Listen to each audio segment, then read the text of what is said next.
E aí, pessoal, tudo bem com vocês? Como é que vocês estão? Galera, normalmente aqui a gente fala sobre linhas de financiamentos, a gente fala sobre estruturas de importação e exportação.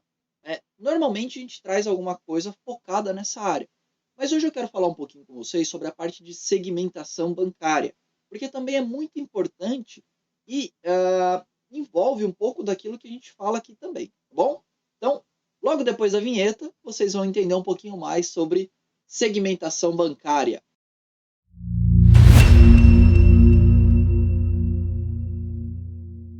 E aí, galera, tudo bem com vocês?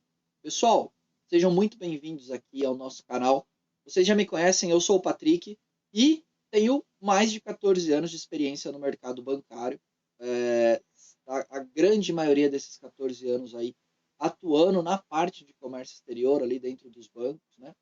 Então, eu costumo trazer aqui muita informação sobre linhas de financiamentos, sobre a parte de estruturas de exportação e importação, né? Esses são os tipos de vídeos que a gente traz aqui no canal, né? O canal já tem mais de 3 anos, a gente está aí, né?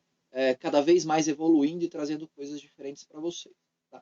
A gente tem grupos lá no Telegram e no WhatsApp, se vocês quiserem, entrem lá. Todos os dias eu posto notícias sobre a parte de economia, aquilo que pode estar influenciando no dólar, né?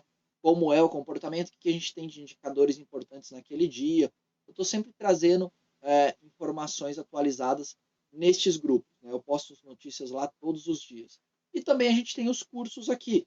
Né? A nossa próxima turma vai ser só lá em junho. A gente já tem uma turma que está começando agora na segunda-feira, dia 17, mas a nossa próxima turma vai ser em junho. Então fiquem atentos, nos sigam lá nas redes sociais e se gostar desse tipo de conteúdo, deixa um like aí e se inscreve no canal.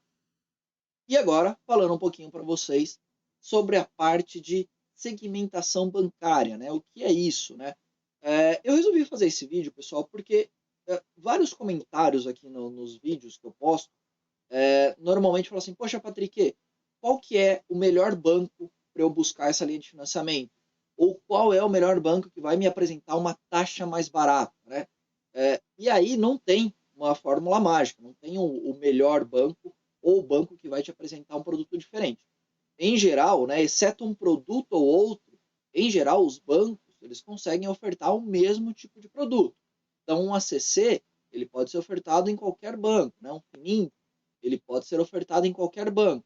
Um ACC escalonado pode ser ofertado em qualquer banco, mas aí depende da segmentação que você está. Né? Um FINIMP de pagamento dos impostos, por exemplo, todos os bancos têm, mas depende do segmento que você está para saber se você vai ter acesso a esse tipo de produto ou não. E o que é o segmento? Tá?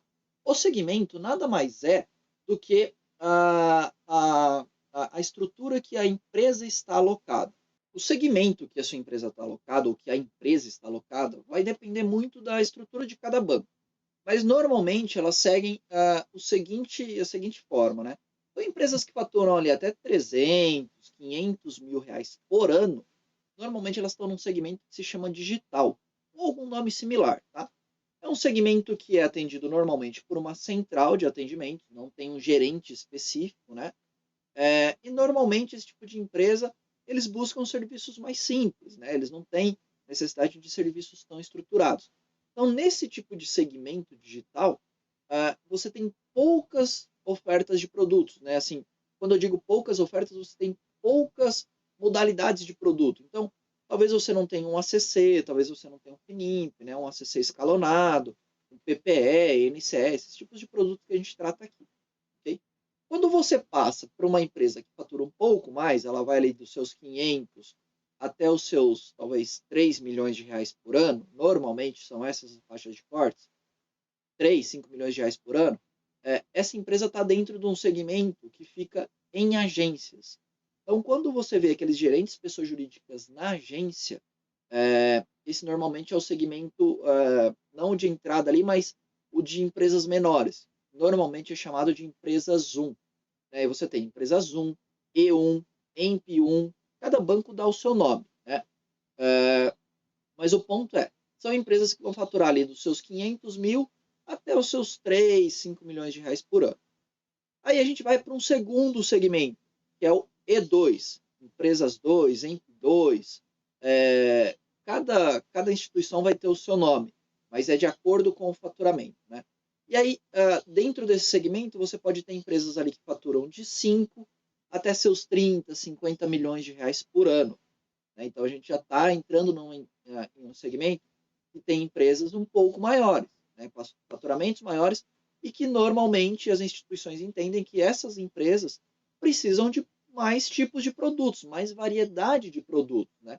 Então, ali você vai ter um FINIMP, você vai ter um ACC, né? Você vai ter um PPE mais estruturado, você vai ter linhas diferentes do que aquela empresa que está lá no digital, que fatura seus 500 mil por ano, tem acesso. E aí você tem ali dos seus 30, 50, até os seus 200, 300 milhões por ano, é um outro segmento, né, que normalmente é o EMP3, né, o Empresas 3 ali. Aí você tem cada banco já mudando a nomenclatura. Normalmente ele não chama de Empresas 3, né? Ele dá algum outro tipo de nomenclatura. Tá? Esse tipo de segmento já tem acesso a muitos tipos de produtos, mas ainda tem algumas limitações, tanto em quantidade de produtos, quanto em agilidade das operações de crédito, das aprovações de crédito. Tá? Por quê? Normalmente existem umas esteiras dentro das instituições financeiras, né? Esteiras de back-office, esteiras de aprovação de crédito. E aí, quando a gente entra em empresas maiores, né, segmentos maiores, normalmente essas esteiras elas priorizam, né? Então, quando a gente pega uma empresa que tem um faturamento muito grande, normalmente ela está numa esteira que a agilidade dos processos é maior, diferente de quando a gente pega uma empresa menor. Então, quando a gente pega, por exemplo, uma empresa que fatura os seus 15, 20, 30 milhões de reais por ano, ela tá numa estrutura que não é a pior dos mundos ali, como se fosse um digital, né? Mas também não é a mais rápida. Ela está numa estrutura intermediária, né? E aí ela tem uma esteira intermediária, com prazos intermediários, né? Tudo intermediário realmente. E aí você fala, Patrick, tá, mas aonde estão as grandes empresas, né? As grandes empresas estão nos segmentos que se chamam atacado, ok? Dentro do atacado, você pode ter o corporate, e é uma nomenclatura muito utilizada dentro dos bancos. Você pode ter o large corporate, que é uma outra nomenclatura, e normalmente você tem o CIB, ok? Aí, a parte do CIB, a gente já está falando de empresas globais, né? A gente já entra, por exemplo, numa Ferrari da vida, numa Nike, a gente pode entrar numa Apple, por exemplo, né? São empresas mundiais. Uma Petrobras, por exemplo, está dentro do segmento do CIB, né? O que a gente tem? Normalmente, as empresas que estão no corporate, elas vão faturar ali a partir dos seus 500 milhões de reais por ano, né? Em diante. E aí vai de 500 até uns 2, 5 bi, mais ou menos, de faturamento por ano. Acima disso, a gente entra na parte do large corporate, que aí são as grandes empresas realmente, né? Com faturamento acima de 5 bi, normalmente, né? E aí a gente tem depois a parte do CIB, que já são as empresas globais, que ou possuem as suas matrizes aqui no Brasil e diversas filiais pelo mundo, ou tem as suas filiais no mundo e as matrizes aqui, né? Perdão, tem a matriz lá no exterior e filiais aqui. Varia muito, né? Mas o CIB é muito este segmento. E aí, quando a gente fala deste segmento do CIB, a gente está falando de operações que normalmente envolvem bilhões de dólares ou bilhões de reais. Essas estruturas de operações, normalmente, elas já tramitam por esteiras mais rápidas no back-office, né? Bom, para fazer uma breve conclusão para vocês, a gente tem empresas que possuem faturamentos muito menores, elas têm ofertas padrões, né? Ou seja, não tem muita customização e também não tem muita variedade de oferta. Normalmente são produtos mais básicos e já pré-definidos, ok?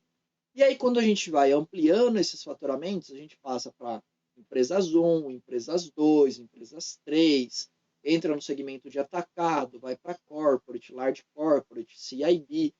Quanto maior o segmento, né, quanto maior essa categoria de segmento, maior é a oferta de produto e maior é a customização de produto. né? E o que eu quero falar de customização? Primeiro que você pode ter um produto totalmente ajustado para a necessidade. Diferente de uma empresa que talvez esteja ali no digital, que ele vai ter uma oferta muito padrão. Então, ele vai ter uma oferta com parcelas mensais, por exemplo, né? Se você vai para um segmento maior, não necessariamente você precisa ter parcelas mensais, você pode ter parcelas bimestrais, trimestrais, né? Então, isso muda essa customização. Quando a gente está num segmento digital, não há discussão de minuta, né? Ou seja, até porque entende-se que essas empresas menores, elas não analisam a fundo uma minuta para poder assinar. A minuta é a base do contrato, né? Quando a gente passa para segmentos maiores, já tem uma análise de minuta, já tem uma estruturação, uma discussão de minuta que a gente chama, uma discussão jurídica para alterações de termos do que vai no contrato, né? Então, notem que quanto maior o segmento, maior a customização e a variedade de produtos. Então, o que eu falo aqui são os produtos que as empresas podem ter acesso. Porém, depende muito do segmento que você está para saber se você vai ter acesso a esse tipo de produto ou não, ok? Era esse tipo de vídeo que eu queria trazer para vocês hoje, pessoal, explicando um pouquinho de segmentação, falando um pouquinho do que vocês podem ter ou que não podem ter dentro dos bancos, né? Se tiverem dúvidas, deixem nos comentários aí, nos sigam lá nas redes sociais. A gente tem os nossos grupos lá no Telegram e no WhatsApp também, os links estão na bio do Instagram, então é só clicar lá que vocês vão direto para o grupo. E se tiverem qualquer dúvida, eu sigo à disposição de vocês, beleza? Um abraço, pessoal, até nosso próximo vídeo. Tchau, tchau!